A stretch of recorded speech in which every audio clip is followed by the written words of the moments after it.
ये कहानी है ईसा के जन्म से 356 साल पहले की, जब यूनान देश के मैसेडोनिया का राजा अलेक्जेंडर बना था, जिसे आज भारत में सिकंदर नाम से जाना जाता है। सिकंदर का सपना जो था संपूर्ण पृथ्वी पर राज करने का था। अब इसी सपने को लेकर उसने अपने आस पड़ोस के सभी राज्यों पर हमले करने शुरू कर दिए और उस जीत से इसके हौसले जो थे और ज़्यादा बुलंद हो गए। अब इन्हें राज्यों को जीतने के बाद उसने फारस पर हमला करना शुरू कर दिया। उस समय पर फारस का राजा जो था शाहदारा हुआ करता था। उसने फारस पर बहुत सारे हमले किए और उसके छोटे छोटे राज्यों को अपने अधीन कर लिया। अब फारस को जीतने के बाद उसने मिस्र को जीता और उसको मिस्र को जीतने के बाद उसका सपना भारत को जीतने का था। अब वो भारत में आया और भारत के जो तट पर राज्य हुआ करते हैं उनके राजाओं ने उसे भारी टक्कर दी, लेकिन चलते हुए अलेक्जेंडर गांधार पहुंच चुका था। अब गांधार पहुंचते ही उसने देश के सभी राजाओं को आत्मसमर्पण पत्र भेजा और आत्मसमर्पण पत्र भेजने के बाद तक्षशिला का राजा उस समय पर आम्बी हुआ करता था और आम्बी ने उसका न्योता स्वीकार कर लिया। उसने उसकी गुलामी स्वीकार कर ली, लेकिन बाकी देश के राजा जो थे उसने इस पत्र को अस्वीकार कर दिया था।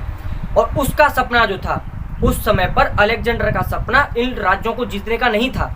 उसका सपना था झेलम और चिनाब नदी पर जो स्थित राज्य था उस राज्य को जीतने का, क्योंकि चिनाब और झेलम नदी पर जो राज्य हुआ करता था उसके राजा महावीर पौरुष हुआ करते थे। कहते हैं कि 7 फुट के राजा पौरुष दुश्मनों पर काल समान थे। वो किसी भी दुश्मन को चुटकी में ख़त्म कर दिया करते थे, क्योंकि 7 फुट उनकी लंबाई हुआ करती थी। ये मेरा कहना नहीं, ये यूनानियों का कहना है।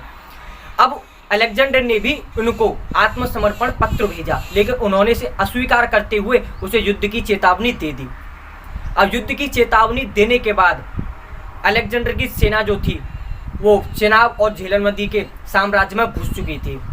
एक तरफ अलेक्जेंडर की 50,000 पैदल सेना थी और उसके पास 20,000 से ज़्यादा घुड़सवार सैनिक भी थे, जिसमें से बहुत सारे अचूक तीरंदाज और बहुत सारे गुप्त ऐसे जासूस थे जो उसकी सेना को मजबूती दिया करते थे।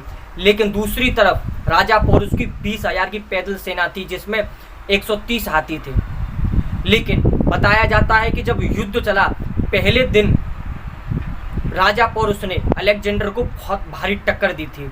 अब इस युद्ध को देखते हुए जब युद्ध खत्म हुआ पहले दिन का, तब वहाँ के जो यूनानी सैनिक जो थे वो भयभीत हो चुके थे, क्योंकि 50,000 की सेना और कहाँ 20,000 की सेना, और इतनी भारी टक्कर को देखकर वो भयभीत होने लगे। जब दूसरे दिन का युद्ध चला तो जो पौरुष राजा के जो हाथी जो थे यूनानी सेनाओं को कुचलते हुए चले जा रहे थे। और उस युद्ध में हाथी जो थे वो प्रमुख तो थे, लेकिन उस युद्ध में एक प्रमुख हथियार इनके पास ये था कि उनके पास 7 फुटा भाला था। वो भाला एक ऐसा था कि कोई भी उनका जो सैनिक था और उसका एक भाले से यूनानियों के 10-12 सैनिकों को एक ही बार में घायल कर देता था। अब इस युद्ध को चलते चलते आधा दिन हुआ था कि जो राजा पौरुष के भाई थे अमर सिंह, उसने एक भाले में अलेक्जेंडर के घोड़े को मार दिया और अलेक्जेंडर घोड़े से नीचे गिर गया। और जैसे ही वो नीचे गिरा, उसके सामने राजा पौरुष खड़े थे 7 फुटे, उनके हाथ में तलवार थी। लेकिन उस परिस्थिति को देखकर राजा पौरुष जो थे वो एकदम स्तब्ध रह गए। स्तब्ध क्या रह गए? अब ये डर से नहीं हुए, ये तो ये मानिए कि आर्य राजाओं का एक नियम होता है कि वो किसी निहत्थे राजा पर वार नहीं करते, और इसी वार को लेकर और इसी नियम की वजह से उनको ये युद्ध बहुत भारी पड़ा। और इतनी देर क्या हुई, उसे गिरते ही अलेक्जेंडर का एक सेनापति आया और उसे तुरंत भगाकर उठाकर ले गया और उस पर हमला भी किया राजा पौरुष पर। अब वहाँ से उसकी पूरी सेना भाग गई।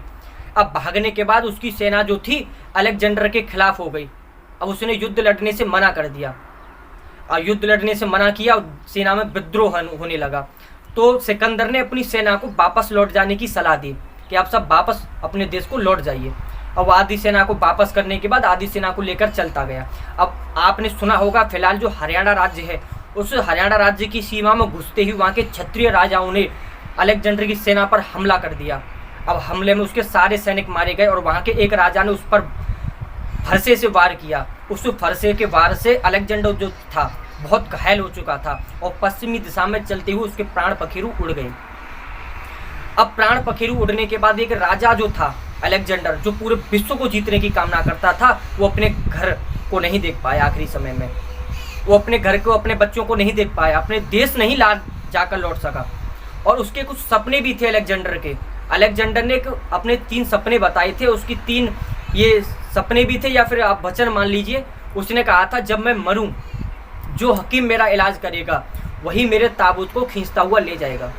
अब उसकी दूसरा सपना जो था वो था कि जब मैं मरूं तो मेरे ताबूत के पीछे मैंने जो सोना लूटा है उसे बिखेरते हुए ले जाना है।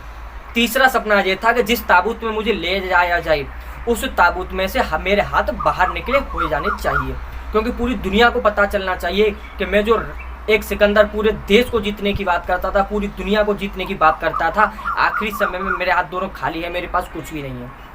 ये कहानी थी राजा पोरुस की। क्योंकि आप सभी ने ये बाबर, औरंगजेब, ये सिकंदर, आपने कहावत तो सुनी होगी कि जो जीता वही सिकंदर। भाई ये समझ में नहीं आता ये कहावत जो थी ये किसने सुनाई। भाई राजा, ये सिकंदर जीता कब था भाई? 1-2 राज्यों को जीतने के बाद सिकंदर कैसे बन गया?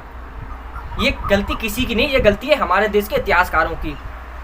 यहाँ पर राजा पोरुस का इतिहास नहीं बताया गया जिसने 2 दिन के युद्ध में सिकंदर को धूल चटा दी। उस राजा पोरुस का इतिहास नहीं पढ़ाया जाता। हमें तो इतिहास पढ़ाया जाता है मुगल, औरंगजेब, बाबर, हुमायूं, उसके 7 पीढ़ियों की पुश्तों के नाम हमें याद हैं कि उसका बेटा सलीम हुआ, सलीम का विवाह अनारकली से हुआ, उससे हुआ, सारी पूरी कहानी हमें रामायण जो है उन्हीं की पढ़ा रखी है। लेकिन जो राजा हुए पोरुस जैसे, उनका आज हमें इतिहास नहीं पढ़ाएगा। लेकिन हम महान कौन बना दिया? सिकंदर। लेकिन ये किसी ने नहीं पढ़ाया कि 2 दिन में धूल चटा दी राजा पोरुस ने उसको। और मैं दावा करता हूँ, अगर आप किसी से सवाल भी पूछेंगे ना राजा पोरुस कौन था, 80% लोग नहीं बता पाते कि राजा पोरुस कौन था। बड़ा दुख होता है, बड़े दुर्भाग्य की बात है हमारे लिए कि इतने महान राजा का इतिहास आज हमें पता ही नहीं है। गुमनामी के अंधेरे में इस राजा को खो दिया गया। लेकिन अभी समय है इस इतिहास को पुनर्निर्माण की, क्योंकि उन्होंने जो इतिहास लिखा उसे कचरे में डालिए। ये पुनर्निर्माण की आवश्यकता है कि आपको ऐसे राजाओं के बारे में जानना चाहिए कि हमारे सनातन धर्म में, हमारे देश में ऐसे महावीर राजा भी पैदा हुए थे जो विश्व का जीतने का सपना लेकर आया था, उसका सपना 2 दिन में चूर कर दिया। अगर वीडियो अच्छी लगी हो तो इस वीडियो को लाइक करें, शेयर करें, कमेंट करें। बहुत बहुत धन्यवाद।